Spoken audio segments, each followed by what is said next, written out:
Hello and welcome to the Daily Meal for Friday, the 11th of November 2022. Today's Millwall news: we have been linked with a player ahead of the January transfer. It's a player who we've been linked with in the past. This is from footballleagueworld.co.uk. Could have tremendous resale value. Sheffield Wednesday joined Millwall and Stoke in pursuit of senior international. And senior international is Ryan Porteous. Defender. I think he can play left wing back as well. We were linked with him heavily before, and the IBS chairman basically said he's not for sale. So we now go again, I suppose. I guess his contract is. I don't think he signed a new contract. To be honest, I can't remember. I don't really know. I think he still had a lot of time left on his contract, and he now has less time. So we go again. So according to the Daily Record, the League One side are among the host of VFL teams keen on the Scottish defender. So this is apparently coming from the Daily Record. I didn't click on that, but Daily Record is the source for this. With Millwall, Luton Town and Stoke City also interested. And of course, if you want to know about what kind of player he is, you can probably go back probably a year, 6 months, either 6 months or a year, to the last transfer window and see. Porteous has the makings of a good signing for a club of Wednesday Saturday. So it's talking about going to Sheffield Wednesday in League One. I'm sure he doesn't want to go there with the wage cap they have there. The defender has established himself as a key player for Hibs, playing 15 times in the Scottish Premiership so far this season, and even contributing 2 goals from the back. However, competition is stiff for the signing, so this could prove too ambitious a move considering the number of Championship sides also interested in the Scot. The 23-year-old is the calibre and profile of player that Wednesday should be looking at to improve their promotion bid, as he should be available at reasonable cost. It could have tremendous resale value. So yeah, there you go. Ryan Porteous again being linked with Millwall by the Daily Record. So coming from the Scottish end, so there may be something in it. Talking of papers, this weird story popped up from the Daily Star. Millwall boss wishes he'd tried UFC and uses MMA tips for football training. Well, it's not too late, Gary. You can still have a go at it. I'm sure they might do like an over 60s UFC. There's a lot of trending videos. I don't know if you've seen them, like a couple of old pensioners having a go at each other and falling over. Millwall's boss Gary Rowett has revealed he wishes he'd turned his hand to UFC when he was younger. But he has admitted he uses tips from MMA trainers in his sessions. UFC is as good a descriptor that there is for the battle to gain promotion to the top flight this season. Millwall manager Gary Rowett, who last month passed 3 years in charge of the team, knows all about the rigours of trying to claim a playoff place, but also appreciates the dedication it takes to reach the UFC, mixed martial arts premier organisation. The ex-Derby, Birmingham and Stoke boss has been avidly watching all the Octagon action since the early 2000s, and while Rowett has left it too late to swap MFC for UFC, he has picked up 1 or 2 tips from elite MMA coaches that he hopes will put the lines in the fight for the Premier League.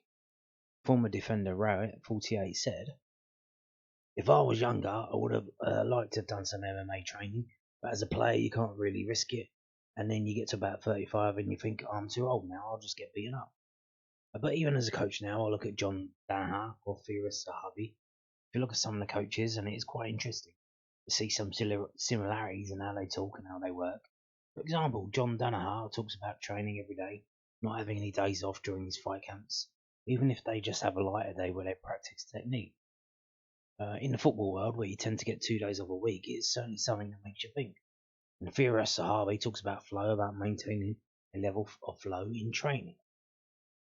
I'll try to take 1 or 2 bits from it, but of course it's very different in football as it is like having a fight twice a week.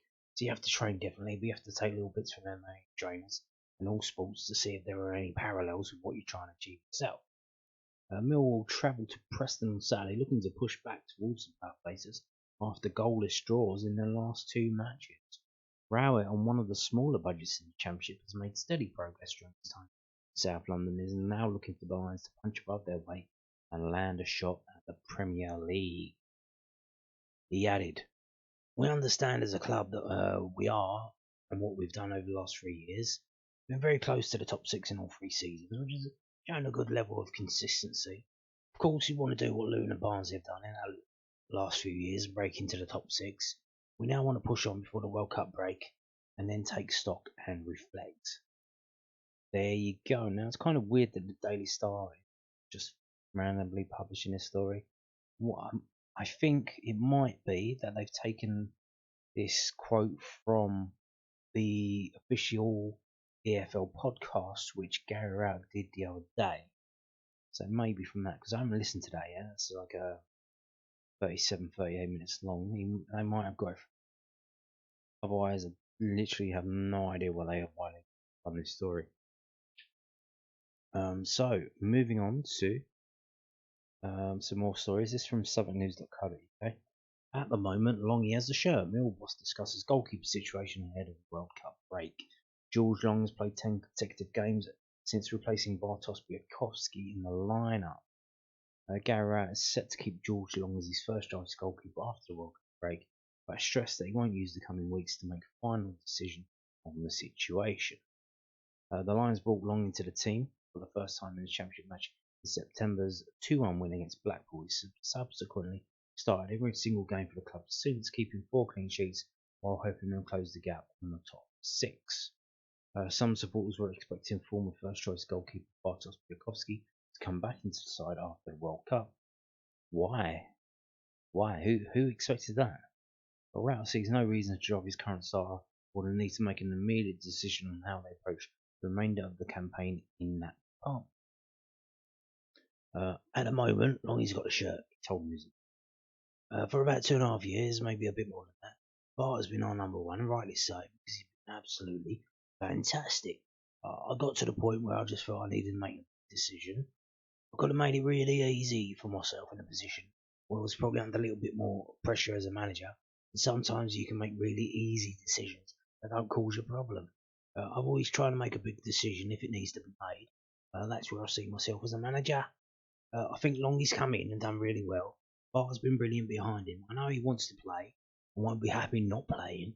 I don't see it that after 10 or 15 games, I've now got to sit down and make a decision about it. I think we've got 2 very, very good goalkeepers. I gave Longy an opportunity that he waited a long time and worked incredibly hard for. Bart didn't really deserve to be left out of the side, but that's where we are now, and George has performed pretty well. We'll see how that develops over a period of games, not just 7 or 8. It also leaves third choice goalkeeper Conor Truman in a difficult position, having not even been named on the bench since signing for the club on a short-term deal in early August. However, Rowett still considers him to be an important part of the team and a dependable player should he need to step into the starting lineup. Conor is a player that I worked with at Birmingham, and Andy Marshall did as well, the Mill boss added. We wanted to get him into that mix. We felt that Joe Wright and Ryan Sanderman certainly needed more games to develop their potential. Conor was a player that I knew at Birmingham. I've seen him play in their first team, and I've seen him do very, very well. I wouldn't hesitate if I needed to play Conor. It wouldn't be an issue for me at all. We've got 3 very good goalkeepers and 2 good young ones trying to make their way by playing games. That's how we wanted that department to look, and what we do moving forward will be decisions on the basis of the cup. I made a video at the time about we signed a goalkeeper on loan, so we could send 2 goalkeepers out, and that's what's happened. He's basically here to act as a third choice goalkeeper. I'm not sure. Ryan Sanford used to travel with the first team squad just in case. Like every time the first team had a game, he would go with them just in case, and you would see him on the pitch doing some of the training, helping out in that kind of thing with the goalkeeper coach. So you do need, at this level, you can't have little things mess you up. So if you have your goalkeeper get injured in training, then the replacement comes in, and then you need the third choice on the bench. Now especially us, we're based in the southeast. We got very long trips away at away games. See, maybe for home games you don't need it. Maybe for home games, if he gets injured, you can say, look, if we call you, you need to come in. You can name him on the bench, Colin Truman, if there's an injury, and he can just make his way into the ground, turn up at kickoff, and just sit on the bench. But yeah, you need to have everything covered. You can't be going into a game without a goalkeeper on the bench, or you're going into a game without a full substitute bench because one player's got injured, and now they always have extra players go along to these games. And Colin Truman, he's been playing for the under 20 ones, which he's been doing all right there. So it is what it is. I think he knew what it was. And would he rather have this contract or no contract at all? I guess you'd have to ask him, but I would say he would rather have this contract than be in this situation that he's in. Now, moving on to also this from southernnews.co.uk. Gary Rowett praises Zion Flemming as Millwall Forward Eyes October Awards. Yeah, that was announced this morning. He did not get the award. The 24-year-old has undoubtedly been one of the top performers in the Championship since the start of last month. Gary is delighted by the recognition that Zion Flemming has received for his performances in October. The Dutchman has been nominated for the Sky Bet Championship Player of the Month and PFA Virtu Motors Fans Player of the Month, as he looks to take a clean sweep of the awards after scoring 4 goals in 4 games. The Sky Bet Championship Player of the Month was voted for by somebody, I don't know who does it. Used to be Chris Kamara and some other people, but I don't know who does it now. And they didn't give it to him, they gave it to Jerry Yates of Blackpool. And the other one is a fan vote, so that could go anyway. You know, it's like you could use bots these days. It's just like the US election, you know what I mean? You can't really trust it. Rowett believes that the nominations won't only be a boost to Flemming himself, but also to his teammates who will feel responsible for the Lions' impressive winning run that saw them move into the playoff places earlier in the month. If you look at it, it showed what he's all about in that month, and it's nice that people recognise that. Told Newsden. It's nice for him to get recognition because that in turn gives his teammates recognition.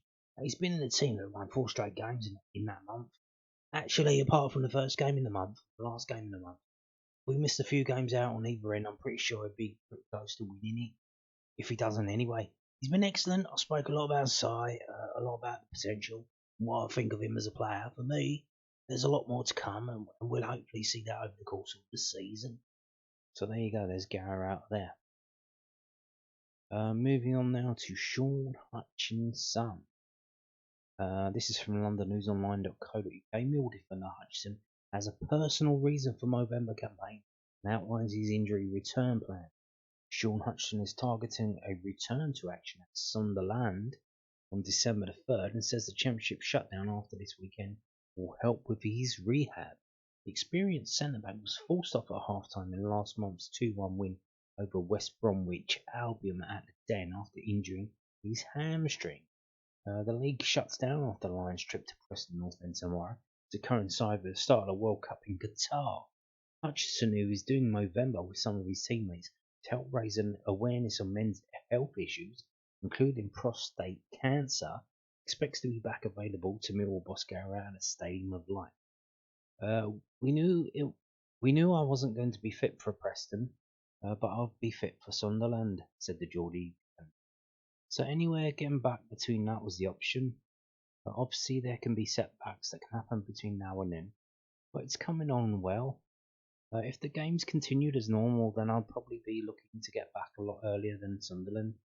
The games have dictated the timescale rather than the injury itself. Millwall were unbeaten in 5 matches, 4 straight wins, when Hutchinson had to be replaced against the Baggies.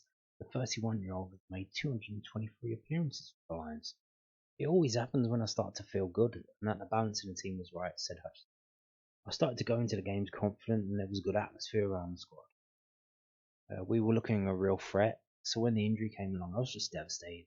It came at a time, not that there is ever a good one, I probably least needed it.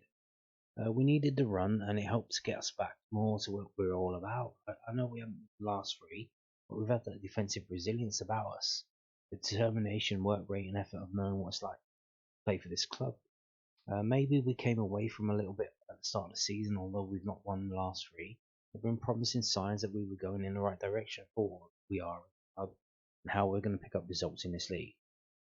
Hutchinson's last appearance was in a crack then. Jed Wallace rolled up behind the support by animatedly celebrating his assist for John Swift's goal.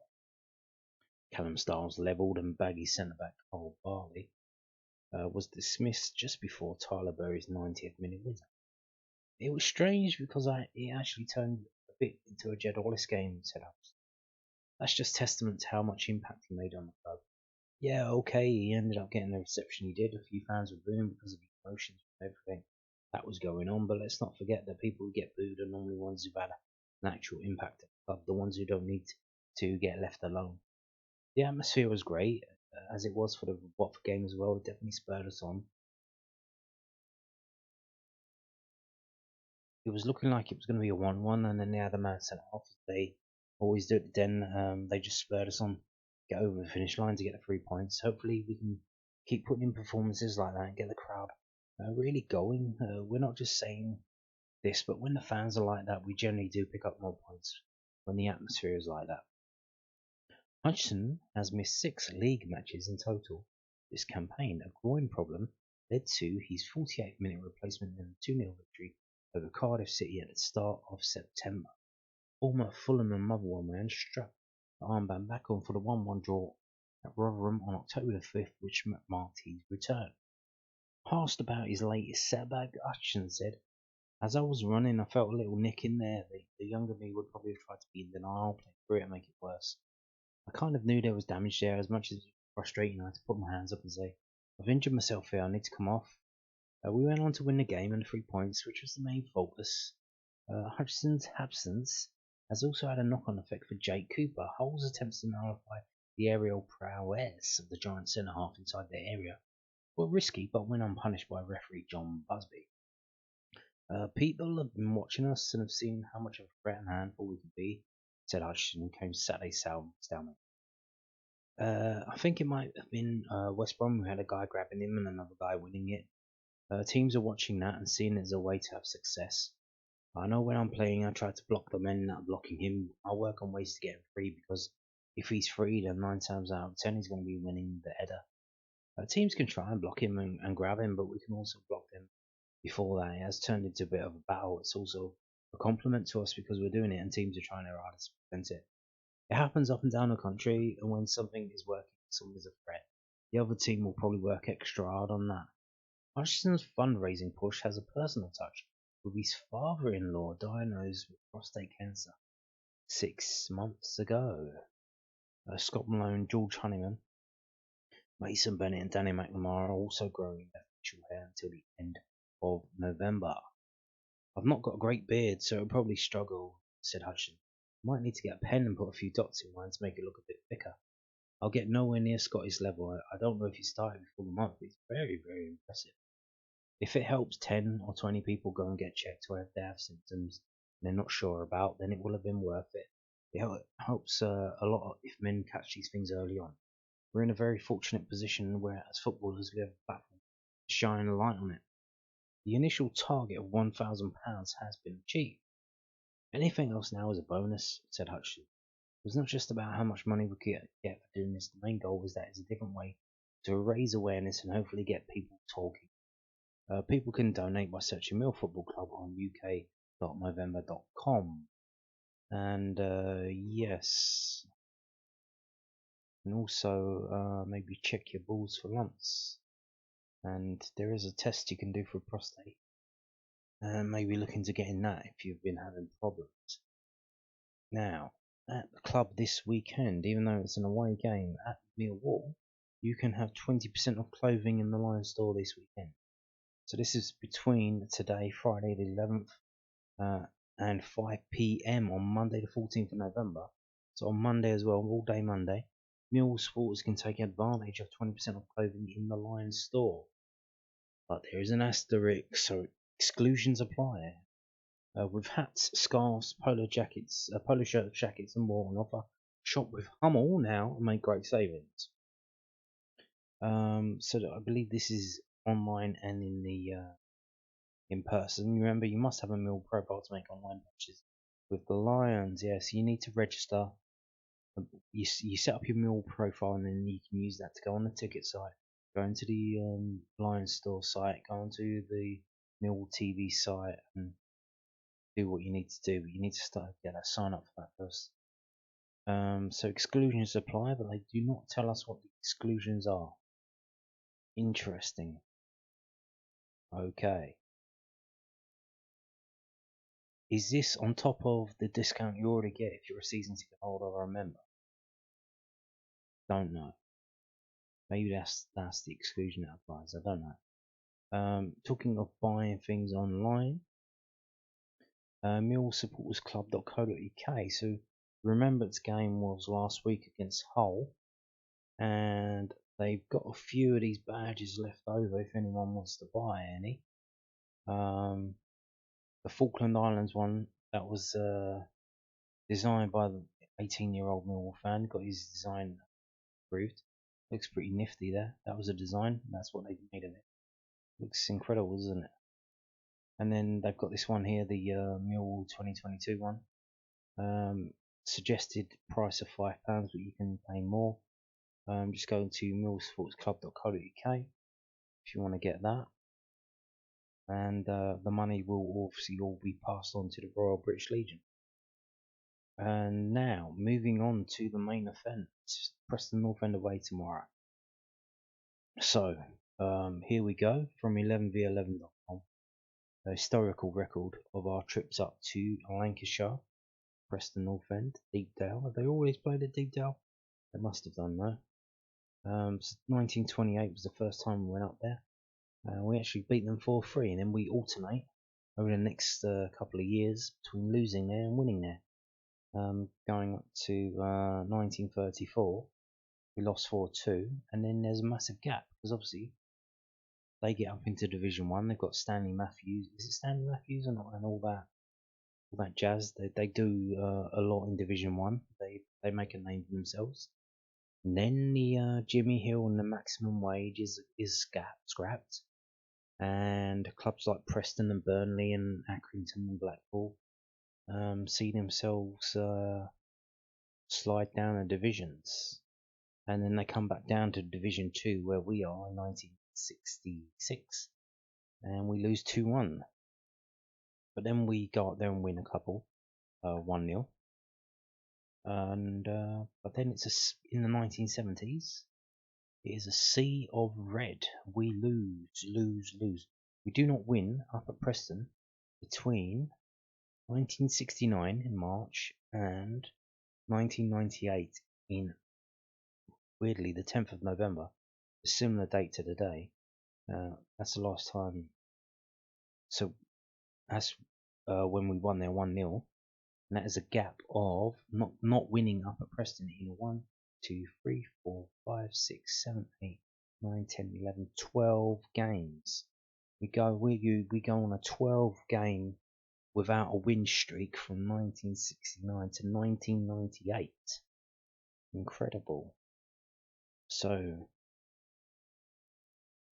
I would imagine if you're a Millwall fan and you went to any of those games, you would have understood that you're probably not going to see a win today. And then we win that game in 1998. Then we lose 3 in a row.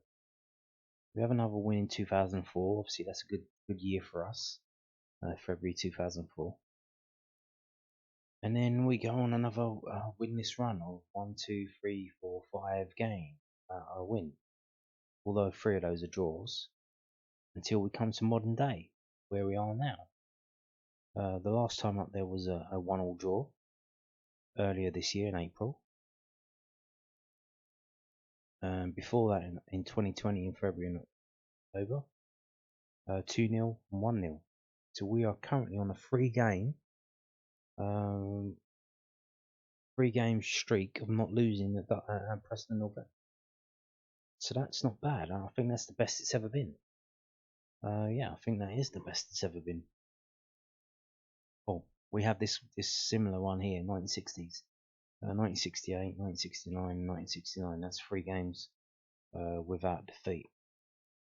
But sad, after that 3-game streak there, we ended up losing 4-0. Is that what we're going to get tomorrow? 4-0. I hope not. I hope not. Now, I did say, so we're on a 2-game 0-0 run. We drew 0-0 against Birmingham, we drew 0-0 against Hull.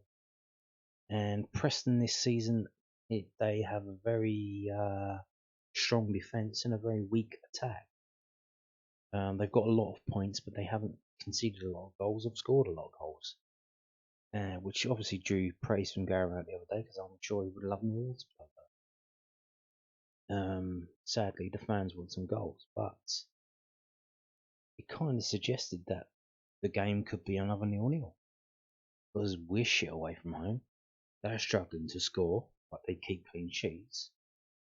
0-0 written all over it, isn't it? Why not? And I kind of suggested, when was the last time we had 3 0-0s in a row? Well, I had a little look on millwallhistory.org.uk and run a stats site from a Millwall fan, and that Gaza, who's on off, and the other site as well, Millwall Online. The last time, now we've had many occasions over the years, probably 10 plus, where we've had 2 0-0s in a row, and then the next game wasn't 0-0. The last time we had 3 0-0s in a row was 1993-94. Specifically, you look at game number 9,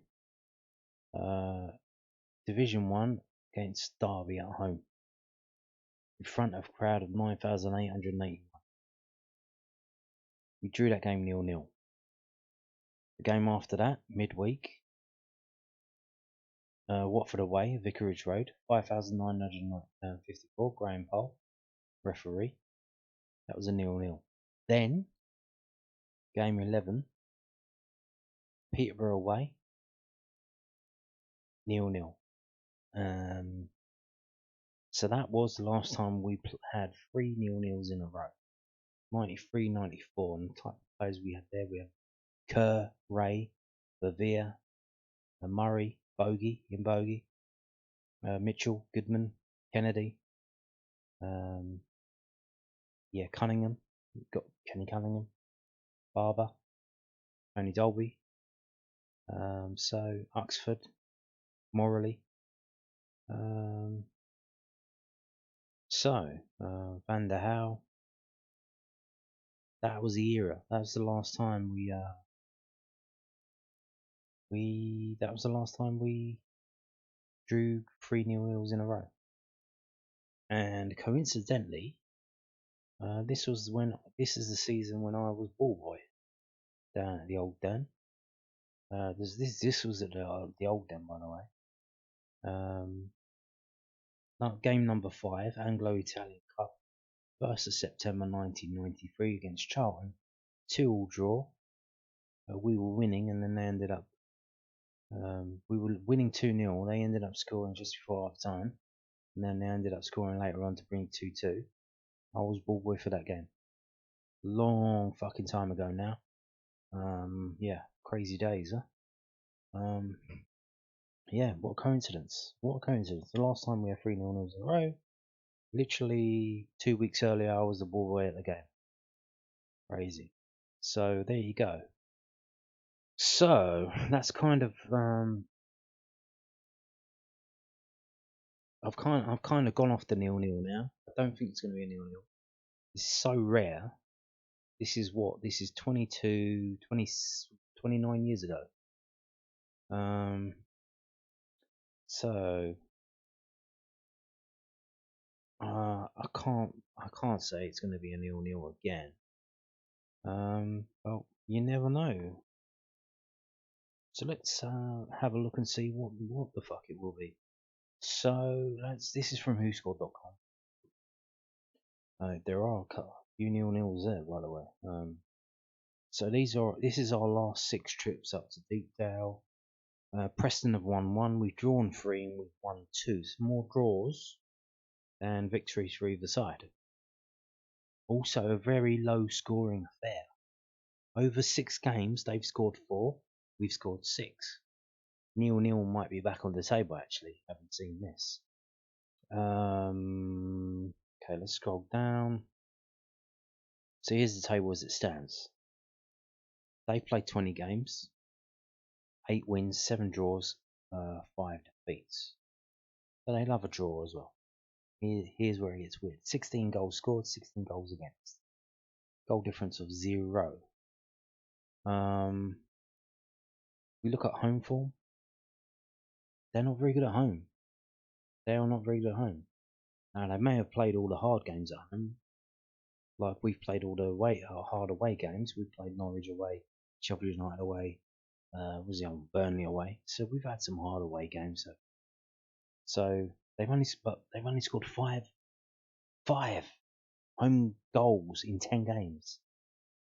If you had a season ticket at Preston, I mean, you'll be calling up to Samaritans. You wouldn't be happy with that, would you? But look, they've only conceded 7. The same amount of goals that we've conceded at home.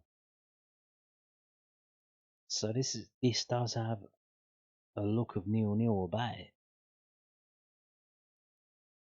Because despite that low number of so they've only scored 5 goals, right? They've won 3 games and drawn 4. How the fuck how have they done that? The lowest win you can get is 1-0. So they've had 3 1-0s, and 4 0-0s draws, or and 3 0-0 draws and 1 draw. How have they done that? How have they got 3 wins and 4 draws, only scoring 5 goals at home? Fucking insane. Now obviously our away form is shit. Second worst in the entire league. It's arguably worse than last season. Now, this is how they're doing so well, by the way. They're the best away team in the league. We're one of the worst away teams in the league. So we're dog shit away from home. They're dog shit at home. Again, that points to the 0-0 draw, or at least a draw. We've only scored 6. So here we've scored 6 away goals. They've scored 5 home goals. Fucking, that's got 0-0 draw written all over it, isn't it? Although we've conceded 13, so maybe not. If we look at form though, just the last 6 games overall, they haven't drawn any. They won 4, lost 2, scoring 8, conceding 8. Now us, in our last 6 games, won 3, drawn 2, lost 1, scoring 7, but only conceding 3. Because we've had those 2 0-0 draws.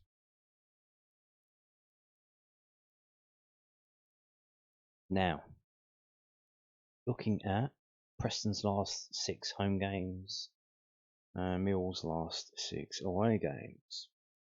Do we have to? Yes, we do. So Preston have kept 2 clean sheets in the last 6 home games against West Brom, who we know are shit, and Swansea, who waste a lot of the time on the ball with a tippy-tappy shit. They scored 2 goals against Middlesbrough. They failed to score against Stoke and Sheffield United. And they drew 1-1 with Burnley at home. So, well, of course, Burnley are the team with the most amount of draws in the entire league, along with West Brom, I believe. So there is that. So no 0-0s there, and the last draw was a 1-1. So that's interesting. That is interesting. If Stoke can go there and win, we can go there and win. I can't see why not.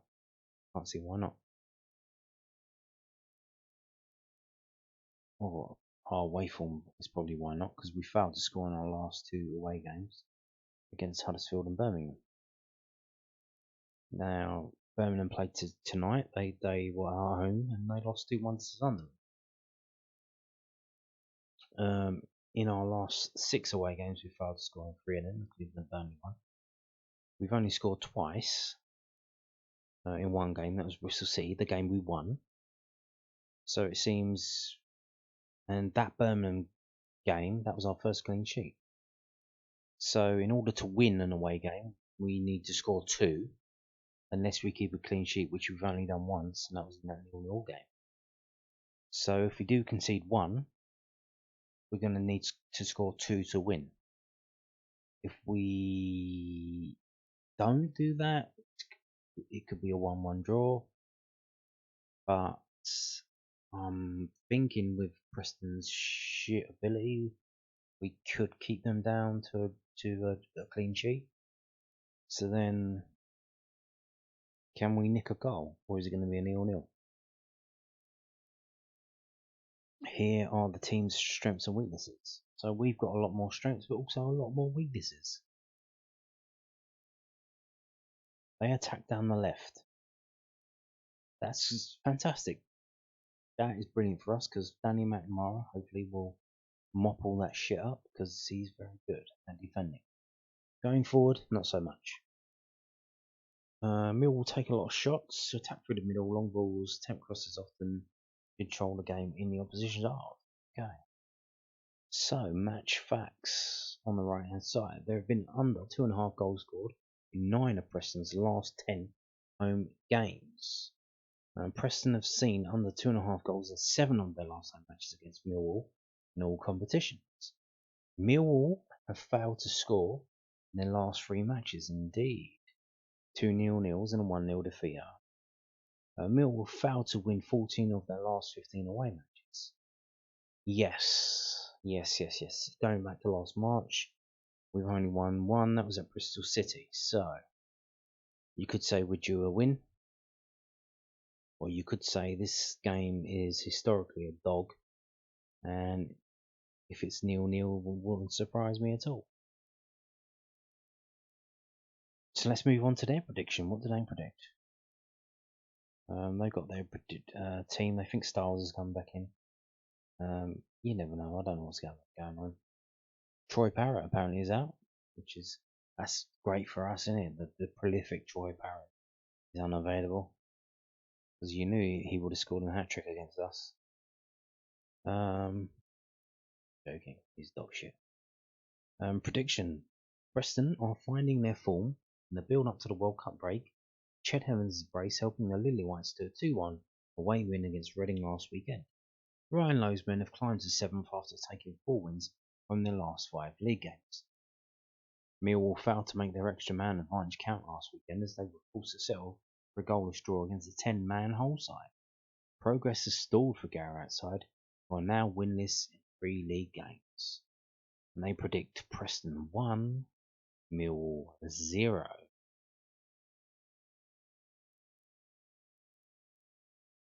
Okay. Now let's move on to SkySports.com and David Bryan's prediction. Who does he predict will win the game? So he predicted a 1-1 in the Birmingham Sunday game. It was 2-1 to Sunday, so he got both teams to score. Not bad. Let's have a look. Where are we? So he goes for Preston 2, Millwall 1. I can't see that happening. I was all about the 0-0 till I read that result. I've just been through some of the stats there. Preston dog shit at home, we're dog shit away. No, yeah, Preston are the best away team in the league. That suggests to me they're good on the counter. There must be some reason behind that.